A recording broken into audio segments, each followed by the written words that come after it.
Olá, esse é um vídeo relacionado ao processamento auditivo bem simples, tratando-se mais de como a informação auditiva chega no córtex cerebral, no córtex auditivo. Então, a primeira ideia é dividir esse órgão, que é a nossa orelha, não se fala mais ouvido, em 3 porções. A orelha externa, que é composta pelo pavilhão auricular, o meato acústico externo, até alcançar a membrana timpânica. Então, a onda sonora ela é captada por esse pavilhão, atravessa o meato acústico externo e faz vibração nessa membrana timpânica. A outra parte é a orelha média. A orelha média também é chamada de cavidade timpânica. Essa cavidade, ela se comunica com a faringe através da tuba auditiva e nós encontramos o martelo, a bigorna e o estribo. Quando o tímpano vibra, desloca o martelo, que desloca a bigorna, que promove o movimento do estribo. E essa base do estribo é muito menor do que a membrana timpânica, isso amplifica a força, sonora. É que eu já transformei essa onda num estímulo mecânico para essa base do estribo. Então a onda mecânica externa foi transformada em força mecânica aqui na base do estribo, e a base do estribo se conecta com a orelha interna. A orelha interna, que é o labirinto famoso, é dividido num vestíbulo aqui, posteriormente, que tem relação com a posição da cabeça e deslocamento linear, e a cóclea, que é esse enrolado. Aqui nesse enrolado, que é a cóclea, nós temos um líquido dentro de um tubo, o tubo chama ducto coclear, e no interior desse ducto coclear nós temos um líquido chamado de endolinfa. Essa endolinfa, ela é rica em potássio, é diferente dos outros meios do corpo, onde eu tenho maior quantidade de sódio. A endolinfa tem muito potássio. E quando essa endolinfa desloca, ela estimula os receptores auditivos. Vamos dar uma olhadinha mais de perto. Aqui nós podemos observar essa cóclea.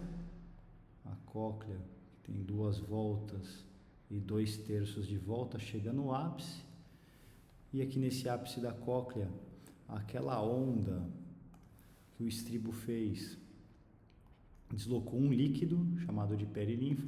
A perilinfa sobe por essa cóclea, chega no ápice da cóclea, que é o helicotrema, ela começa a descer de volta, só que esse movimento que ela faz de subida e descida promove deslocamento dessa estrutura aqui. Essa estrutura aqui é o ducto coclear, que está cheia de endolinfa. Essa endolinfa se movimentando. Então aqui o ducto coclear, que tem a endolinfa.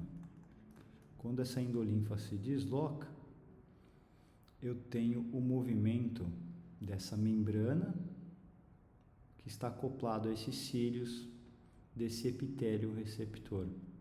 Então aqui é o epitélio receptor, o epitélio ciliado, também conhecido como órgão de Corte. Um órgão de Corte é o receptor. Esse órgão de Corte, ele está localizado no ducto coclear.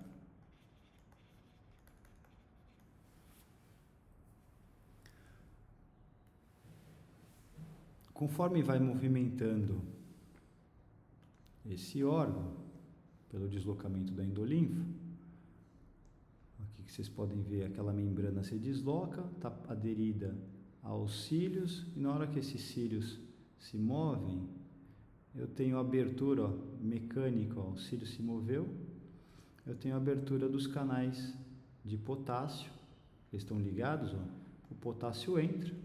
Isso promove influxo de cálcio também, gerando a despolarização do receptor, que é o potencial receptor. E é esse estímulo captado aqui pelos receptores vai ser propagado pelo nervo coclear, que é uma parte do 8º par de nervo craniano, nervo vestíbulo coclear, e essa parte relacionada com a audição é o nervo coclear. E vai ser conduzida pelo nervo onde está o primeiro neurônio da via. Então, o receptor é o órgão de Corte, no ducto coclear, e o primeiro receptor da via está no gânglio espiral, que fica na cóclea. O gânglio espiral fica na cóclea. Ele tem um neurônio bipolar. O neurônio bipolar ele tem um prolongamento periférico que se liga ao órgão de Corte e um prolongamento central, que vai em direção ao tronco encefálico, lá na ponte, para encontrar com o outro neurônio da via. Então, aqui nessa imagem nós podemos ver o gânglio espiral, onde fica o primeiro neurônio da via, corpo bipolar, o prolongamento periférico está ligado no órgão de Corte, e o prolongamento central vai levar essa informação ao tronco encefálico. Essa cóclea, ela é tonotópica. Então, a base da cóclea são os sons agudos e no ápice da cóclea o som mais grave. E esses sons são levados lá para o córtex cerebral de forma tonotópica. Base da cóclea chegam os sons agudos e no ápice da cóclea os graves chegam em regiões distintas do mesmo córtex auditivo. E assim eu consigo perceber as diferenças de sons, que foi a teoria das ondas viajantes por essa cóclea, a captação aqui na base mais aguda e próximo do ápice, que ela está esticada, mais grave.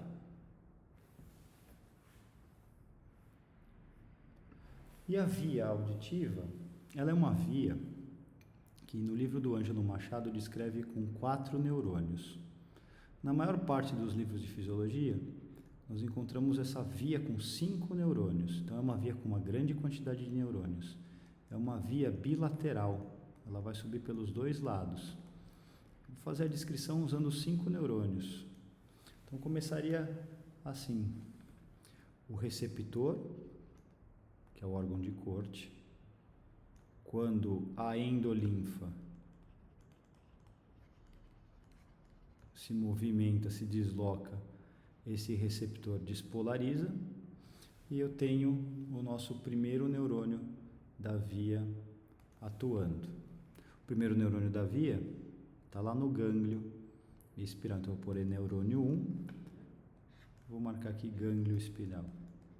Gânglio espiral.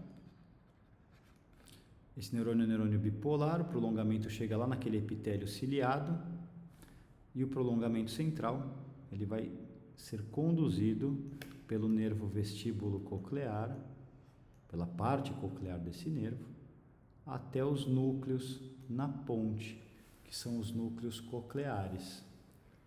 E aqui eu tenho o nosso segundo neurônio. Segundo neurônio, núcleos cocleares. O que acontece? Parte da informação vai cruzar e parte vai permanecer do mesmo lado. Então, eu vou fazer o cruzado e depois eu só repito para o mesmo lado, porque uma orelha manda a informação para os 2 lados do cérebro. Cruzando, esse segundo neurônio cruza, plano mediano, vai formar fibras que cruzam a ponte. Essas fibras que cruzam é chamado de corpo trapezoide. E vão alcançar o terceiro neurônio da via. O terceiro neurônio da via, ele se localiza no núcleo, terceiro neurônio da via, núcleo olivar. Esse terceiro neurônio, o axônio se dobra e sobe em direção ao mesencéfalo. E essas fibras que sobem formam o chamado leminisco medial. O leminisco medial contém os axônios do terceiro neurônio já cruzados. Então, o leminisco medial de um lado está transportando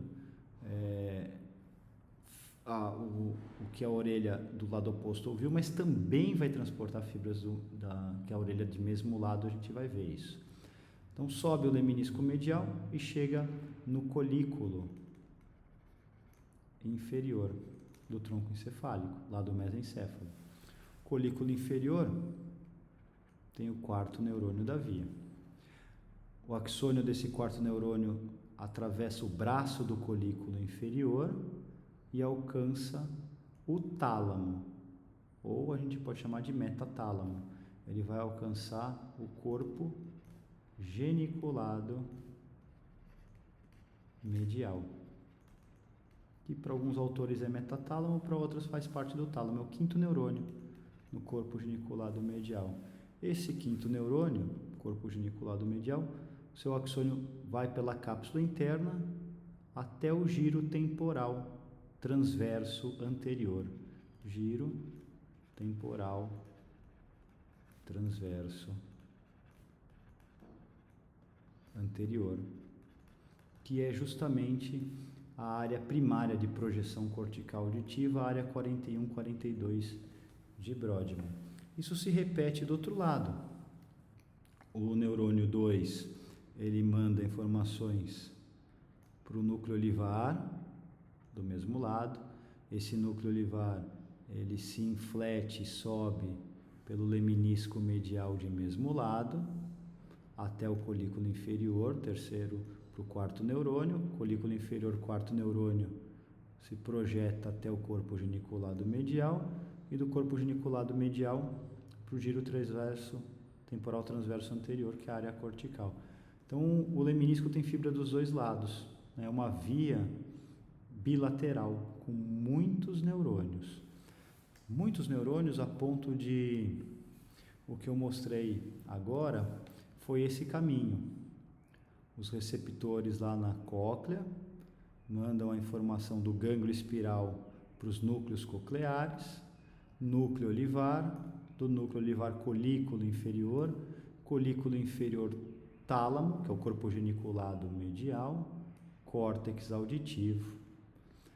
Esse córtex auditivo recebe e depois vai ter conexões com a área de Wernicke, com o circuito de memória, para memorizar aquele som, mas eu também tenho outras vias. Olha que interessante.